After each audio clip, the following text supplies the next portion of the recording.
The very first time that I came to just look at the campus, hadn't even decided where I was going to go to school yet.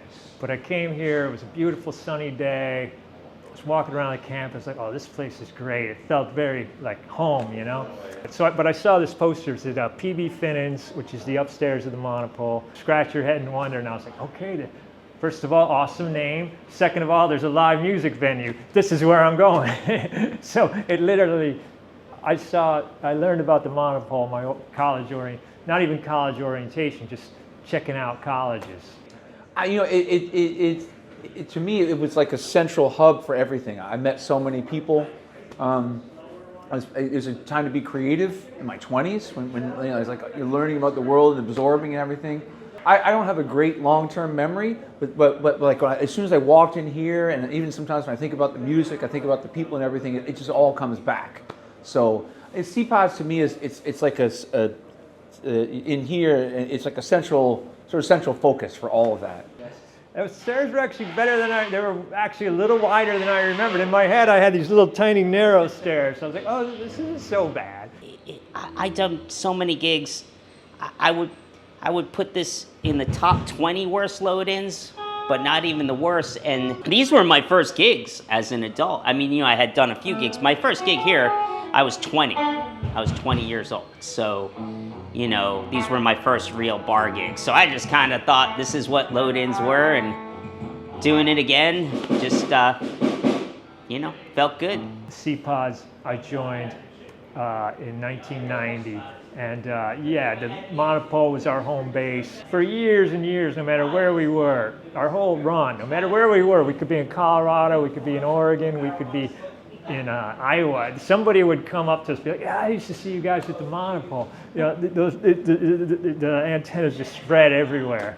I think it was just such a excited fan base because there's not a lot of places to see live music here, and there's not a lot of bands that came out of here, so there was just a lot of excitement around this scene. So the fans that saw us back there were lifelong fans. So it was huge for us, and a lot of bands came through here. I was just talking to the owner, and he was reminding me, like Mo opened for us here, actually. Disco Biscuits have played here, Goose has played here, so it's got some history, this place. Monday night was Beck Bomber night for Beck Bombers for $1. And then it was Jose Cuervo night, Cuervo shots for $2, and then open mic night was Wednesdays. So I started my week. I was partying all the way through, and then Thursday came around. I'm like, there's usually a good band coming, and then I didn't have a lot of days off back then, but yeah. So I was always coming down here. I thought it was a cool place, great, and it was really like the best place in town to play. And then as soon as we brought all our friends down, we were writing songs, and we'd all end up through the door over there into Pigeon Poop Alley, and partying. Like the whole bar would just empty out into there. We'd all come back and try to play our instruments after all that. But it was a real good time. Well, I mean, it's pretty much always fun to play here. For people who saw us in the early years, probably saw us playing in front of a lot of empty rooms. So we were road dogs. We were out playing gigs just about every night of the week.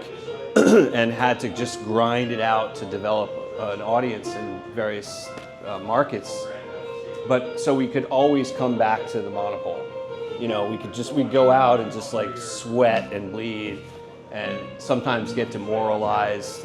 Geez, we played this city 5 times and still don't feel like we've cracked it. And then, kind of once a month or so, we knew we would come to the Monopole, and we knew it would be a great show. People would know all the music, they'd be fired up, and it just kind of filled our tank. But no, I mean, we had a lot of great times up here, and I think, consistently, this was a great place to try out new songs. We'd write a new song. We were so at home here with our fans, with our friends, and everything that this is a great place. We always would litmus test all of our new songs and everything. So that was always a good time. Yeah, when I joined the band, it had already been written, and that was one of the songs when I heard the tape that had been recorded at this place in Albany called Bogies that they gave me to learn some songs to audition.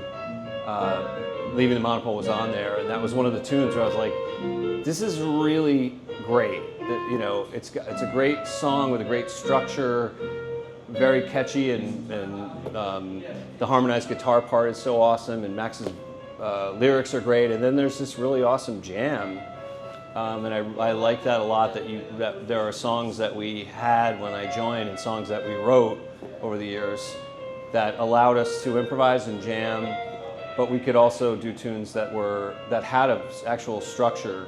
The mechanics of the song, I actually wrote the whole song in about 15 minutes, which some songs I curate over long periods of time. Other songs I write just real quick. I had my wisdom teeth taken out, and I drove up to I live near New York City. I had it done in New York City. Drove up to Plattsburgh. You know, the cheeks all puffed out and everything, and they given me Percocet. And I hadn't taken any yet, so I got up to Plattsburgh. I was like, I'll take a couple Percocet. And I go over to Dana's house, and he's like, oh man, he's like, I got this really good pot. I want you to smoke. I'm like, all right, so no problem. I take the Percocet, smoke the pot, and I was like, hey, I'm gonna go lay down in your room. Well, I didn't know I actually hallucinate on Percocet. Percocet's kind of a problem for me. I always hallucinate on it, and between that and the pot, I was like, and actually, Dana put on Buckwheat Zydeco. He's like, you might like this. So he put some Buckwheat Zydeco on like a turntable, and it was just like I was like seeing accordion keys like swirling around the room and all this shit.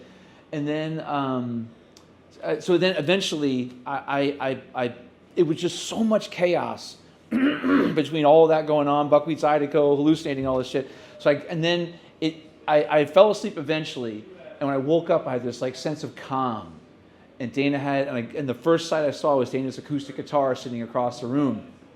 I go up, I picked it up, I just started strumming a few chords, and within 15 minutes I wrote all of Leaving the Monopole, and lyrics and everything. And I like when I think about lyrics, I don't kind of like zero in on a specific story. Sometimes I'll even sort of speak in tongues just to kind of see what it feels like. And the lyrics just came. It was like there's a couple of stories in there, people I met, people I knew, and then there was just always something about the feeling of leaving the Monopole. You had like a big night, seeing a band or whatever it is, or whether we were playing or something like that. And when you left, you felt like this like a cathartic feeling. Like you left it all upstairs, and you just came out and you were like a new person. So leaving the Monopole was just like you just get out in the alleyway and you just feel like a new man, a new person. So anyway, that's how it all kind of came together. I mean, it's still everywhere we play, even if we're hundreds of miles from Plattsburgh, that line still gets an applause. People cheer for I'm leaving the Monopole to walk into the snow.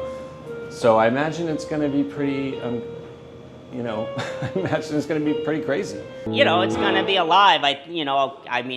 It's probably, people would guess it's going to be later in the night that we save that for, and at that point, everybody's going to have gone through all those memories, and we're going to be leaving the Monopole. So it's one of those times where the song is the moment, so you can't beat that, right? Trying to live in the moment, you got a song that is the moment, so I think that's it. Everyone's going to be hopefully living in the moment, but also experiencing all those memories at the same time. So I think it's going to be that, and again, it's a party, and we're the entertainment, and I think it'll be just a celebration of that. So it's going to be great. It's going to be great. It's going to rock, man. I can't wait.